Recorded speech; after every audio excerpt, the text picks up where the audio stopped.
The restaurant manager knocked over my water and cleared my table for a famous actress. Celebrities only, not nobodies in t-shirts. Get out, I texted the board. Minutes later, the head chef shut off the stoves, gathered the staff, and bowed to me. Boss, we're done here. No one cooks for her. The water hit my chest before I could react. Cold, deliberate. The ice cubes slid down my gray t-shirt and onto the polished marble floor with tiny clicking sounds that echoed in the sudden silence. I looked down at myself, at the spreading wet stain, at the cubes melting at my feet, at the remains of my $38 appetizer, burrata with heirloom tomatoes, sliding off the table into the puddle. The manager stood over me, pitcher still in hand, smirking. Oops, how clumsy of me. I'm David Chen, 41 years old. I own 7 high-end restaurants across 3 states. Combined annual revenue, $47 million. Michelin stars, 4 spread across the portfolio. James Beard nominations, 6. Tonight, I was eating at one of them, undercover, in a plain gray t-shirt from Target, faded Levi's, and white Adidas sneakers. And my own manager, Philippe Rousseau, hired 8 months ago on the recommendation of a hospitality consultant, $140,000 salary plus bonuses, had just poured water on me. Philippe, what's the problem? The voice came from behind him. Vanessa Stone, the actress, currently filming some superhero sequel in Atlanta. Her IMDb page listed her net worth at $32 million. Her entourage, publicist, assistant, bodyguard, blocked the aisle like a human wall. Outside the floor-to-ceiling windows, paparazzi cameras flashed. No problem at all, Miss Stone, Philippe said, his French accent suddenly thicker. He turned back to me, his voice dropping to a hiss. This gentleman was just leaving. I have a reservation, I said calmly. My hand stayed flat on the table. Didn't shake, didn't clench. Table 12, 8 o'clock. Name is Chen. Not anymore. Philippe grabbed my plate, the burrata I'd barely touched, the heritage tomatoes that had cost us $8.50 per pound from the organic farm in Decatur. This table is for VIP guests. You're wearing a t-shirt and sneakers. You clearly don't belong here. The dining room went silent. 68 seats. Thursday night. Fully booked at $185 per person average. Every head turned toward us. Every conversation died. I booked this table 2 weeks ago, I said. Confirmed it yesterday. Prepaid the deposit. Philippe leaned close. His breath smelled like cigarettes and the espresso he'd been sneaking in the kitchen. I don't care if you booked it 2 years ago. Miss Stone wants this table. She has 12 million Instagram followers. She's important. You're nobody. He snapped his fingers at a busboy. Miguel, 22, been with us for 3 years, saving money for nursing school. Clear this, now. Miguel looked at me, then at Philippe. His hands hesitated. Now, Philippe barked. Miguel started clearing. His eyes met mine. Sorry, his expression said. Vanessa laughed. High, bright, the kind of laugh that sounds like crystal breaking. Finally, someone who actually knows how service works. Do you know how many restaurants treat regular people better than celebrities? It's exhausting. She sat down in my chair before Miguel had even finished wiping the water. Philippe tossed a wet napkin onto the table in front of me. You're making a scene. Leave before I call security. I'm wet, I said quietly. You spilled water on me. You spilled it on yourself. The lie came out smooth. Practiced. Clumsy people shouldn't dine at establishments like this. Perhaps try Applebee's. I hear they're very accommodating. The lie hung in the air. Everyone had seen what happened, but no one said anything. Because that's how it works when you're nobody in a t-shirt and the person across from you has money and fame and a publicist taking notes. I'd like to speak to the owner, I said. Philippe's smile widened. The owner doesn't speak to people like you. He's a very busy man, very important. Now get out before you embarrass yourself further. I needed to understand something, needed to see how far this went. So I asked, what if I can't afford another meal tonight? What if this was a special occasion? Then you shouldn't have chosen a restaurant above your means. He gestured to my clothes. Everything about you screams discount store. This is a temple of cuisine, not a soup kitchen. Someone at the next table, a woman in Chanel dripping with diamonds, laughed into her wine glass. Philippe, I said, last chance. I need to speak to your supervisor. I am the supervisor. I am the authority here, and I'm telling you to leave. I reached into my pocket. My phone was dry. Thank God for the OtterBox case. What are you doing? Philippe demanded. Are you recording this? Give me that phone. This is a private establishment. I'll have you arrested for... He reached for it. I pulled back. Don't touch me. Security! Philippe shouted. But I'd already opened my messages. One contact, one name at the top of my favorites. Exec board. Emergency. This was a group text I'd set up 3 years ago. It connected to all 7 of my head chefs, all 7 managers, my CFO, my operations director, and my head of HR. We'd never used it. It was designed for exactly one scenario. Code black. Complete operational shutdown. I typed 4 words. Close it. Fire Philippe. My thumb hovered over send for exactly 2 seconds. Because this was nuclear. This was scorched earth. This was 38 employees going home early, 68 disappointed guests, thousands in lost revenue, and the kind of disruption that would make the food blogs go insane. But I'd seen enough. Send. Philippe grabbed my arm. His fingers dug into my bicep. I said, give me that. His phone buzzed. Then every manager's phone in the restaurant buzzed at once. A sharp, angry cascade of notification sounds that cut through the classical Debussy playing over the speakers. Philippe froze. His grip loosened. hand. He pulled out his phone. His face went white. Actually white, like someone had drained all the blood. What? Vanessa demanded, looking up from the menu. What's wrong? Philippe stared at the screen. His hand started shaking. The phone almost slipped from his fingers. The message on his screen, I knew exactly what it said because I'd watched our IT director program it last year. Code Black activated all operations, cease immediately. Owner directive, restaurant closure manager, Philippe Rousseau, terminated, effective immediately. Do not serve, do not cook, do not clean. Await further instructions. The kitchen doors burst open. Chef Marcus Washington walked out, 6'3", 240 pounds, tattooed arms visible under his rolled-up sleeves, white apron covered in sauce stains from the dinner service. 22 years cooking professionally, 11 years with my restaurants, graduate of the Culinary Institute of America, winner of the 2019 Atlanta Chef of the Year award. Behind him came the sous chefs, the line cooks, the pastry team, the prep cooks, everyone. 18 people in chef's whites, walking out of the kitchen in formation. They were untying their aprons. Marcus! Felipe shouted, his voice cracking. What are you doing? Get back in the kitchen! We have orders! Marcus didn't look at him. He walked straight to my table, to me, to the man in the wet t-shirt sitting in a puddle of water. Then he bowed, a formal, respectful bow, the kind you see in high-end Japanese restaurants. Mr. Chen, Marcus said, his deep voice carried across the now silent dining room. We received the Code Black notification. The stoves are off. The gas lines are shut down. The staff is clocked out. He turned to Philippe. His expression was stone. We don't work for people who humiliate our boss. Philippe's mouth opened, closed, opened again. No sound came out. Vanessa stood up fast, her chair scraping. She knocked over her wine glass, a 2015 Chateau Margaux, $340 a bottle. Red liquid spread across the white tablecloth like blood. Boss? He can't be owner, I finished. I stood up slowly, water still dripping from my shirt, ice cubes still melting at my feet. David Chen, I own this restaurant and 6 others. Lotus Garden in Charlotte, Ember and Oak in Nashville, The Pearl in Savannah, Meridian in Charleston, Copper and Sage in Birmingham, and Harvest Moon in Athens. I looked at Philippe, at his white face, at his shaking hands, at the sudden understanding in his eyes. I dress like this when I visit my restaurants, I said quietly, to see how staff treat regular customers, how they treat people who don't arrive in Maseratis, who don't have publicists, who don't have 12 million followers. Mr. Chen, Philippe stammered. I didn't know. I couldn't have known. Exactly, I said. You didn't know, so you treated me like garbage. I turned to Marcus. Kill the lights. Lock the doors. We're done here. Yes, chef. Marcus snapped his fingers. The kitchen staff moved like a choreographed dance. The pendant lights over the tables dimmed. The recessed lighting faded to black. The music cut off mid-note. The gas lines to the stoves shut down with an audible click, click, click that sounded like a countdown. Someone gasped. A woman's voice. What's happening? We're closing, I said, loud enough for everyone to hear. Effective immediately, due to management misconduct. Philippe fell to his knees, literally fell. His expensive slacks,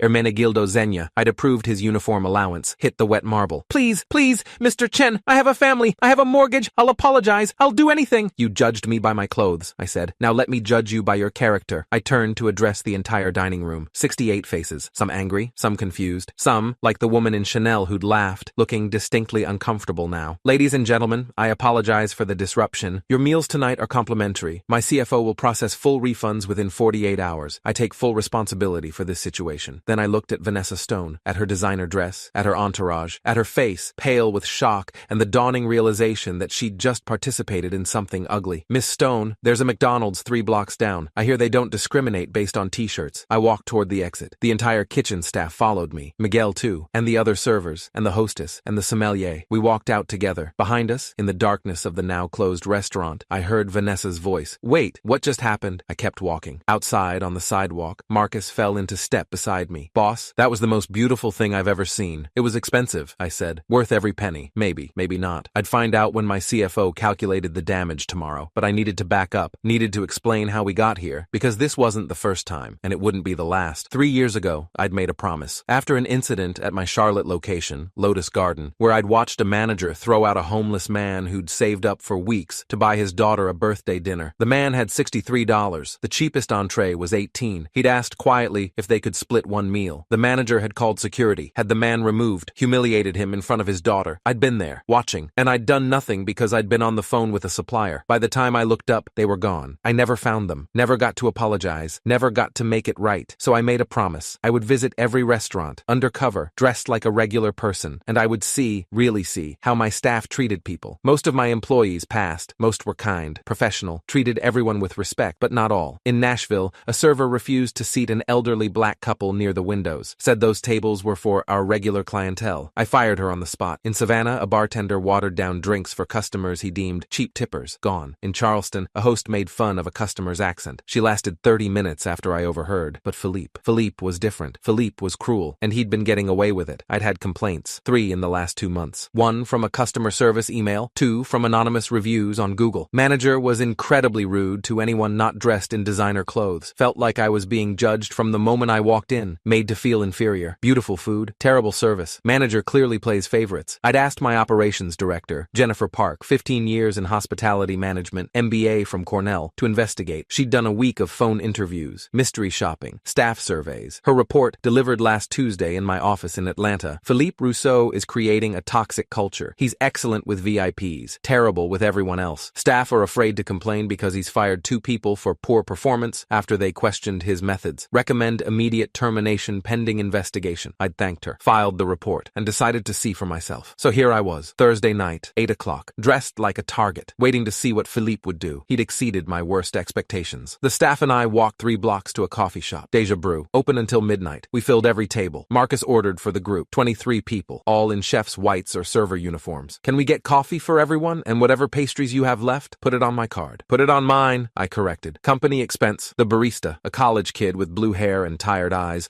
looked at our group. Are you guys okay? You look like you just escaped something. We did, Marcus said. I pulled out my laptop, opened the shared drive where all restaurant surveillance footage lived, found today's date, found the timestamp, 7:47 p.m. The video showed everything. Philippe grabbing the water pitcher, Philippe accidentally tipping it onto my shirt, Philippe's smirk, Philippe's words, no audio, but his lips were clear enough for anyone who could read lips. I exported the clip, sent it to Jennifer Park and to our head of HR, Robert Martinez, 23 years in human resources law, currently handling 3 other termination cases. My phone rang immediately. Jennifer, I'm watching it now, she said. This is assault, battery. We need to file a police report. Tomorrow, I said. Tonight I need to handle the staff. The board is going to want a full accounting. They'll get it. How much did we lose tonight? I heard typing. Rough estimate, $18,000 in revenue. Food cost around $4,200. Labor was already paid. Biggest loss is reputation. Can you draft a press release? Already working on it. Want to position this as a stand against discrimination and classism? Yes. And Jennifer, I want Philippe blacklisted. Every restaurant group we're connected with. Every hospitality network. He doesn't work in fine dining again. That's aggressive. He poured water on a customer, then lied about it, then tried to have security remove them. If I hadn't been the owner, he'd have gotten away with it. Silence. Then, I'll make the calls. I hung up, looked at my staff, 23 people who'd walked out with me, who'd shut down a fully booked service, who'd chosen loyalty over paychecks. Everyone listen, I said. You're all getting paid for a full shift tonight, plus a $500 bonus for each of you, plus tomorrow off, paid. Cheers. Applause. What about Philippe? Miguel asked. Is he really fired? Effective immediately. He'll never manage another one of my restaurants. Good, said Sandra, one of the senior servers, 53 years old, 28 years in restaurants. He told me last week that I was aging out of front of house, said I should consider retiring before I embarrass myself. My jaw clenched. Why didn't you report that? He's the manager. Who was I supposed to report him to? Me. Always me. Anyone in this company can reach me directly. I pulled out my business cards, started handing them out. My personal cell, my email. You see something wrong? You tell me. No retaliation, no consequences. I promise. Marcus cleared his throat. Boss, there's more. Felipe's been skimming. Everyone went quiet. Explain, I said. He's been adding phantom reservations, booking tables under fake names, then seating walk-ins and pocketing the deposits. How long? At least 4 months, maybe longer. How much? We think around $30,000. My hands clenched into fists. Why didn't anyone tell me? He said you knew, said it was an approved practice to maximize revenue. I closed my eyes, breathed. It's not approved. It's theft, and I'm going to prosecute. I called Jennifer back. Add fraud to the list. Marcus says Felipe's been skimming deposits. I need a forensic audit tonight. I'll get our accounting firm on it. This is going to be a long night for all of us. Next call was to our lawyer, Patricia Brennan, 18 years in employment law, partner at Morrison & Associates. She answered on the second ring. David, I heard. Jennifer briefed me. I'm already drafting the termination documents. I want a police report filed. Assault, battery, fraud, everything. That's going to be messy. You sure you want law enforcement involved? He assaulted a customer. That customer happened to be me. But what if it hadn't been? What if it had been someone who couldn't fight back? Fair point. I'll contact Atlanta PD in the morning. Thank you. I looked at my staff again, at their faces, at their trust, at their belief that I'd do the right thing. One more thing, I said. I need to know if Philippe did this to anyone else. Any other customers, any other staff. I need the truth. Slowly, hands started raising. Sandra. He screamed at a customer for sending back overcooked steak, called her too stupid to appreciate proper meat. Miguel. He threw a plate at me last month, hit my shoulder, said I was too slow. Christina, the hostess. He told a gay couple they couldn't hold hands at their table, said it made other guests uncomfortable. David, a line cook. He called my accent unprofessional, told me to sound more American or find work at a taqueria. 7 more more stories, 7 more instances of cruelty. I documented everything, names, dates, details. By the time we finished, it was past midnight. The coffee shop was closing. My coffee had gone cold hours ago. Tomorrow, I said, we're implementing new policies, anonymous reporting system, monthly staff meetings where I'm present, quarterly culture audits, and every manager undergoes sensitivity training or they're terminated. No exceptions. What about tonight? Marcus asked. What about the restaurant? We reopen Friday. New management. You're the interim GM until we find someone permanent. Me? You walked out first. You stood up for what was right. That's leadership. He looked stunned. I don't know what to say. Say you'll take the job. Yes. Absolutely yes. Good. Now everyone go home. Get sleep. We rebuild tomorrow. I drove home alone. My shirt was still damp. My jeans uncomfortable. My phone kept buzzing with messages. The story was already leaking. Someone, probably a guest, had posted on social media. The video of the kitchen staff walking out. The lights going dark. My confrontation with Philippe. By morning, it would be everywhere. I was right. Friday morning, my phone had 127 missed calls. The restaurant's Instagram had 50,000 new followers. The hashtag T-shirt CEO was trending locally. News stations wanted interviews. Food bloggers wanted statements. Yelp was flooded with reviews, both supportive and critical. Finally, a restaurant owner with integrity. This was unprofessional. He disrupted everyone's evening. Philippe deserved it. I was there. I saw everything. Chen is a hero. Chen is a vindictive billionaire. I ignored most of it, focused on the work. Jennifer's forensic audit confirmed Marcus's suspicion. Philippe had stolen $34,700 over 5 months. The evidence was damning. Fake reservation names, deposits that disappeared, cash transactions with no record. We filed a police report Friday afternoon. Detective Raymond Cooper, 12 years with Atlanta PD's white-collar crime unit, took our statement. This is straightforward theft, he said, reviewing the documents. Plus, the assault captured on camera. We'll issue a warrant. Philippe was arrested Saturday morning. At his apartment in Buckhead, the news crews caught it on camera, him being led out in handcuffs, his face red with anger and humiliation. Sunday, Vanessa Stone posted an apology on Instagram. I was wrong. I participated in something cruel and classist. I should have stood up for the customer. Instead, I benefited from his mistreatment. I'm deeply sorry. I'm also donating $50,000 to hospitality worker advocacy programs. It was PR, obviously, but at least it was something. Monday, we reopened, with Marcus as GM, with new policies, with a line out the door of people who wanted to see the restaurant where the owner shut everything down. Reservations booked solid for 3 months. Tuesday, the James Beard Foundation called, wanted to interview me about restaurant culture and discrimination in fine dining. Wednesday, Philippe's lawyer called Jennifer, wanted to settle. Philippe would plead guilty to theft and assault, would pay restitution, would accept a permanent ban from our restaurant group. We accepted. Thursday, 1 week after the incident, I visited the restaurant again, in a suit this time, as the owner, publicly. The staff applauded when I walked in. Customers took photos. Marcus gave me a tour of the new systems he'd implemented. Comment cards at every table, he explained. Anonymous. Go straight to you, not to management. Also installed new security cameras with audio, and we're doing monthly town halls. Perfect, I said. I sat at table 12, the same table. Ordered the same burrata appetizer. This time, the server, Miguel, promoted to senior server, treated me like royalty. But I watched him treat the couple at table 6 the same way, and the family at table 9, and the solo diner at table 3. Everyone got the same respect, the same care, the same dignity. That's when I knew we'd gotten it right. 3 months later, the story had faded from the news cycle. Philippe had been sentenced to 6 months in jail and 2 years probation, had to pay back the stolen money plus damages. His name was mud in the hospitality industry. Vanessa Stone came back, made a reservation under her real name, brought a smaller entourage, tipped 40%. Marcus thrived as GM. We made the position permanent, gave him a significant raise. And me? I kept doing my undercover visits every month, different restaurant, different outfit, same purpose. Because the truth is, you never really know how people treat others until you're the one being treated poorly. You never really understand power until you pretend not to have it. And you never really appreciate good people until you've seen what bad people can do when no one's watching. That night, when Philippe poured water on my chest and called me nobody, he taught me something important. He taught me that the way you treat people when you think they can't fight back reveals everything about who you really are. And I learned that sometimes the most powerful thing you can do is turn off the lights and walk away. Because dignity isn't about money or status or fame. It's about treating every person at every table like they matter. Even the ones in t-shirts, especially the ones in t-shirts.